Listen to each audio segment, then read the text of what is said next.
আজ থেকে ৩ দিন আগে গত ৩০শে জুন আমরা দেখলাম বাংলাদেশের জাতীয় সংসদে ২০২৬-২৭ সালের যে অর্থ বছর, সেই অর্থ বছরের জন্য ৯,৩৮,০০০ কোটি টাকার যে বাজেটটি এই গত জুনের প্রথম দিকেই বাজেটে যখন উত্থাপন করা হয়েছিল, তারপরেই শ্রমিকদের পক্ষ থেকে আমরা আমাদের উদ্বেগের বিষয়টি প্রকাশ করেছিলাম। আমরা বলেছিলাম যে যে বাজেটটি প্রস্তাব করা হয়েছে সেই বাজেটে মাত্র ৪৬৭ কোটি টাকা বরাদ্দ রাখা আছে শ্রম এবং কর্মসংস্থান মন্ত্রণালয়ের জন্য।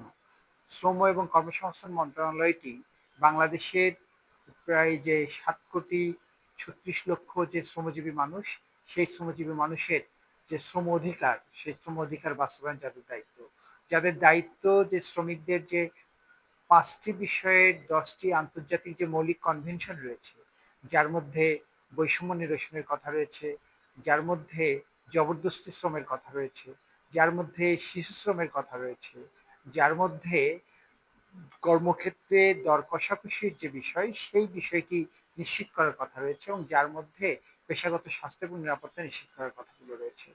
সেই দায়িত্বের পাশাপাশি এই মন্ত্রণালয়ের আরো একটি দায়িত্ব ছিল, সেটি হচ্ছে নতুন কর্মসংস্থান সৃষ্টি করা। আমরা সেখানে নতুন কর্মসংস্থান সৃষ্টির প্রশ্ন তো দূরবর্তী কথা, আমরা যা দেখছি যে সেখানে যে তার যে দর কষাকষির স্বাধীনতা নিশ্চিত করা এবং শ্রমিকের সংগঠিত হওয়ার যে স্বাধীনতা নিশ্চিত করার যে কাজটি, তার এই সংশ্লিষ্ট যে দপ্তর, তারা সেখানে ব্যর্থ। আমরা দেখেছি যে সেখানকার কর্মকর্তারা বরঞ্চ বিভিন্নভাবে মালিকদের দ্বারা প্রভাবিত হয়ে ইউনিয়ন প্রত্যাখ্যান করার কাজটিও করে। আবার পরবর্তীতে যেন সেই ইউনিয়নটি তার প্রকৃতপক্ষে তার যে দলিলাদি সেটা দাখিল করার পরেও যেন আদালতের মাধ্যমেও সেটি সে না পায়, সেই বিরোধিতার কাজগুলো আমরা এখানে করতে দেখছি। সেটি হচ্ছে তাদের এক ধরনের অদক্ষতার যে জায়গাগুলি, সেই অদক্ষতার যে বিষয়টি রয়েছে।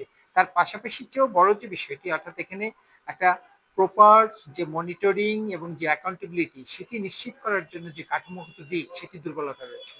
ফলে সকল শ্রমিকের শ্রম অধিকারটাকে বাস্তবায়ন নিশ্চিত করার জন্য এই মন্ত্রণালয়ের অধীনে যে পরিদর্শন দপ্তর এবং শ্রম অধিদপ্তর যারা ছিল, তাদের সক্ষমতা বৃদ্ধি, তাদের সম্প্রসারণ এবং তাদের ক্ষমতায়নের যে বিষয়, সেটি বেশ জরুরি। আমরা সেখানে দেখেছি যে সেখানে সেই বরাদ্দটি কম। আমরা সমগ্র বাজেটের মধ্যে যে কথাটি বলতে চেয়েছিলাম যে আমাদের দেশের যদি অর্থনীতির বিচার করা হয়, তাহলে তার প্রধান যে একটি হচ্ছে রপ্তানির মধ্যে দিয়ে যে বৈদেশিক মুদ্রা আসে, তার একটি বড় অংশ সেটি আসে তৈরি পোশাক শিল্পের মধ্যে দিয়ে। আমরা জানি যে গত বছরেও যে অর্থ বছর, সেখানে 38.67 বিলিয়ন, এই পরিমাণটি 70 বিলিয়ন ডলারের বৈদেশিক মুদ্রা এসেছে তৈরি পোশাক রপ্তানি থেকে।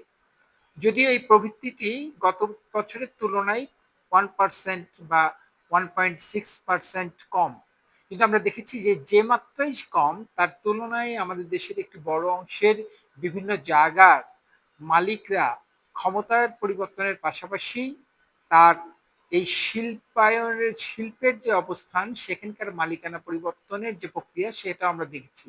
আর সেই সময়ে মূলত তাদের যে অর্থনৈতিক যে বিন্যাস, সেটির পরিবর্তন হতে যেই সেখানে দুর্দশাগ্রস্ত হচ্ছে শ্রমিক। আমরা আজকের পত্রিকাতেও দেখেছি যে গত এই কয়েক মাসে ৫ শতাধিক পোশাক শিল্প কারখানা বন্ধ হয়েছে এবং তার মধ্যে দিয়ে প্রায় ১.৫ লক্ষ শ্রমিক বেকার হয়েছে, কর্ম হারিয়েছে। সেই বিষয়টি আজকের দৈনিক পত্রিকাতেও এসেছে।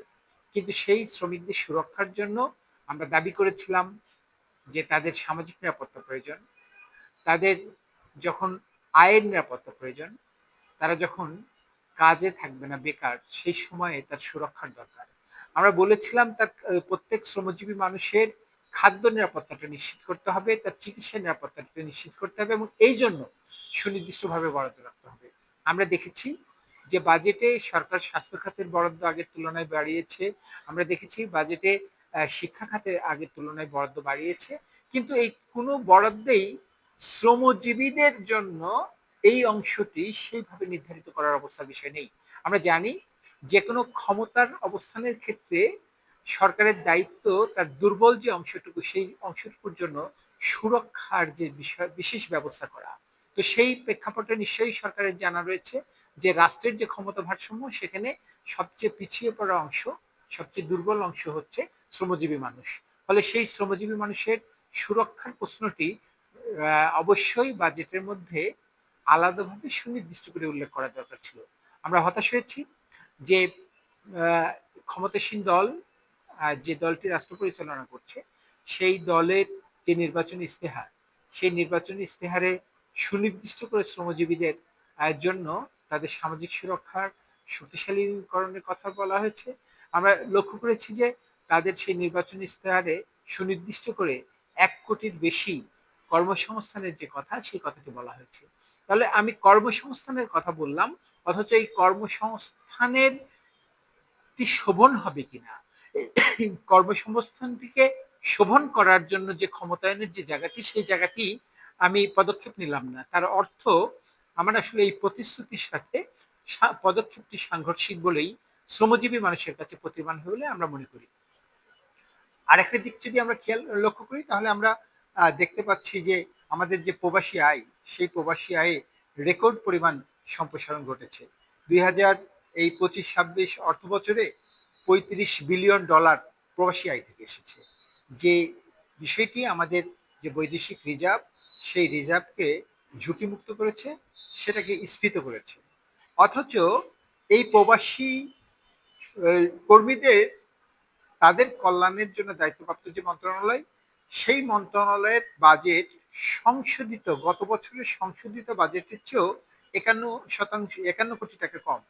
অর্থাৎ আমরা বলতে চাই যে একদিকে গত বছরের মোট বাজেটের তুলনায় এবছরের বাজেট প্রায় 20% বৃদ্ধি পেয়েছে, অথচ আমার প্রবাসী কর্মীদের জন্য বাজেট গত বছরের তুলনায় প্রায় তার 16 ভাগের 1 ভাগ কমানো হয়েছে।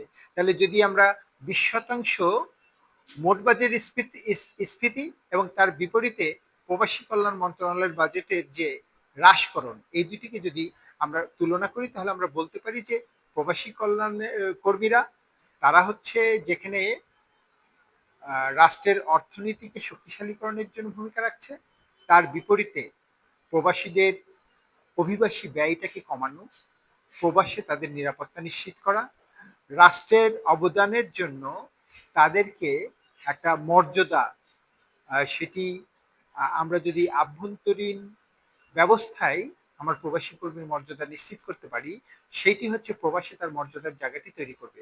ফলে তার প্রবাসী কর্মীদেরকে বিশেষ মর্যাদা দেওয়ার ব্যবস্থা করা, এবং ফিরে আসা যে প্রবাসী, তাদের যে অভিজ্ঞতা, সেই অভিজ্ঞতাকে কাজে লাগানোর পাশাপাশি তাদের পুনর্বাসনের যে ব্যবস্থা, সেই বিষয়গুলির একটি সমন্বিত উদ্যোগ, এবং সেটি সরকারের দরকার ছিল, যেহেতু এই সরকার একটি গণ অভ্যুত্থানের পরবর্তী একটি নির্বাচনের মধ্য দিয়ে দায়িত্ব গ্রহণকারী গণতান্ত্রিক সরকার।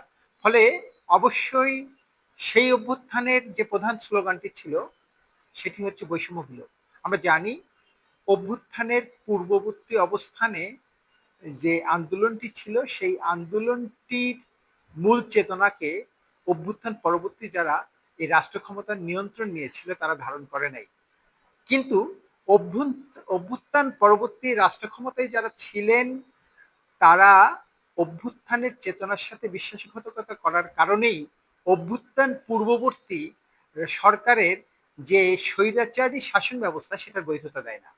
আবার আমরা বলতে চাই যে এই অভ্যুত্থানের যে চেতনা, সেটা অভ্যুত্থান পরবর্তী অন্তর্বর্তীকালীন সরকার এবং তার সাথে সংশ্লিষ্ট সেই সময়ের যে রাজনৈতিক দলগুলো ছিল, তারা এই যারা জুলাই শহীদ, তাদের সাথে বিশ্বাসঘাতকতা করলেও জুলাই আন্দোলনের অংশগ্রহণকারী যে সকল শ্রমজীবী মানুষ, তাদের চেতনাকে ব্যক্তিগতভাবে আত্মসাৎ করে ব্যক্তি স্বার্থের উদ্দেশ্যে ব্যবহার করলেও, আমরা এখনকার যে সরকার, গণতান্ত্রিক সরকার, তাদের কাছে নিশ্চয়ই সেই প্রত্যাশা যে তারা জুলাইয়ের আন্দোলনের চেতনাটি ধারণ করবে, এবং বৈষম্য বিলোপের যে প্রতিশ্রুতি, সেটি প্রতিফলন আমরা দেখতে চেয়েছিলাম। কিন্তু এখন পর্যন্ত যে বাজেটটি পাশ হয়ে গেল, সেই বাজেটে আমরা সেটির প্রতিফলন দেখি নাই। আমরা বাজেট প্রস্তাবনার পূর্বেই এই দাবি উত্থাপন করেছিলাম, প্রস্তাবিত বাজেটে সেটির প্রতিফলন দেখিনি। বাজেট প্রস্তাবনার পরে আমরা সংশোধনীর দাবি করেছিলাম, বাজেট পাশের পরেও আমরা দেখলাম সেখানে আমাদের দাবি গৃহীত হয়নি। ফলে স্বাভাবিকভাবেই আমরা বলতে পারি এই বাজেটটি শ্রমজীবীদের স্বার্থ তার যথাযথ প্রতিফলন এই বাজেটে নেই। আমরা বলতে পারি সরকার তার রাজনৈতিক ইস্তেহারে শ্রমজীবীদের প্রতি যে মানে প্রতিফলন এই প্রতিশ্রুতি দিয়েছিল, এই বাজেটটি তার সেই প্রতিশ্রুতির সাথে সাংঘর্ষিক। ফলে অবশ্যই বাজেট বাস্তবায়নের প্রেক্ষাপটে সরকারের নীতিগত অবস্থানগুলিতে সেই জায়গাগুলিতে গুরুত্ব দেবেন যে জায়গাগুলিতে তাদের যে সামাজিক সুরক্ষা যে বরাদ্দগুলো রয়েছে, স্বাস্থ্যসহ অন্যান্য সামাজিক উন্নয়নের যে বরাদ্দগুলো রয়েছে, সেখানে যেন শ্রমজীবী মানুষ বিশেষ গুরুত্ব পায়, তার জন্য তার বরাদ্দ বন্টন এবং সেটি তার প্রকল্প বাস্তবায়নে শ্রমজীবীদের জন্য বিশেষ তার যে কাঠামো, সেই কাঠামোটি তৈরি করবে বলে আমরা এখনো আসলে সেই আহ্বানটি রাখতে চাই। ধন্যবাদ আপনাদেরকে যারা আমার বক্তব্য শুনলেন।